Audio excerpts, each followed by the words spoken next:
او به وی گرم و هاوین لکار خود دور نکتینه. بر همه بامی لیوه دکن و دو روژان جاره که او به وی کاری را دبن.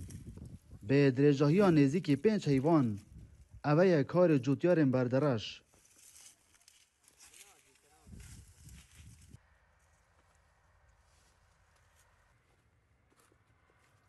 وقرآن بامی طبعا اویش برهمشی سرچیه خواسته که زور السپه تایبت لکردستانه و تقریبا اما وەکو بین وەکو فەلاح لە مانگا 2 15 2 22 نێزیک هەیواسێ بامی تێنە چاندن بە تایبەت لە دەشتا چەمەی چونکە جەوەکەی وەتۆیە لە مانگا 5 ئەگەتە حاصلاتی تێتە فرۆشتن لەسە بیستانە فەلاح دەتە بەقالە پە 2000 لە بازارش تەفرۆتنەوە 2 ڕبعەک 2.5 بگرە هەتا سیاش چند نێتە خوارە قورعان 2.5 سێ لە 2.5 نێتە خوارە گەلک باشە لە بۆ فەلاحە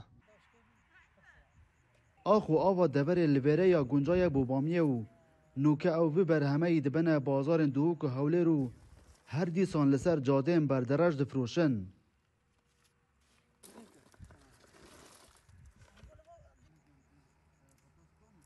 قورعان سەیدە چونکە بامی بەراورد بە بەرهەمەی دیکە زەحمەتە چونکە لە بۆ عەمەلا یەکەم تشتە زەحمەتە پە خوڕشتە و ماندی بوونە دوام تشتیش بامیا خزمەتەوێتن معدل تبیت و عامل هەبن يعني هەکەتو لە ماڵا خۆ عامل نەبن پێوە ناستە بامیا بکەی دووش تبی مەقسەد بیر و عامل و ئاو تشتۆ توشتی مەزبوطی بیت هەتا پێتەکرێ بامیا بکەی بامیه تا افساله بو زر بوین.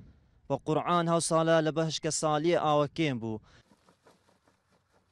لچاف سالن بوری برهمه بامیه گلک کمتر لحاتیه.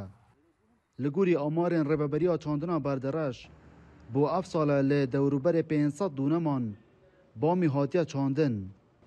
سنووی قەزای بەرداشت کە ساڵانە ڕێژێکی باشی لە بەرهەمی بامیان دێتە چاندن بۆ ئەم ساڵش پێشبینی دەکەین لە دەوروبەری 500 دۆنم هاتی بێت چاندن تقریبا لە دەوروبەری 750 تن بەرهەمی دەبێت بۆ ئەم ساڵ.